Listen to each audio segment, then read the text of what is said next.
We're going to program this for 100 feet and 2 pieces. So we're going to come here, 100 feet, 0 inches. Number of pieces is 2 if you needed to. You could just tap and change it to 2.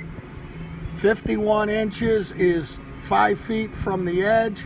On the first cut, the spacing between the rest is 120 inches or 10 feet. Now all we need to do is select the number of cuts we want in this run. That's 10. We enter that, and we're doing pattern number 2. You can do 1, 2, or 3.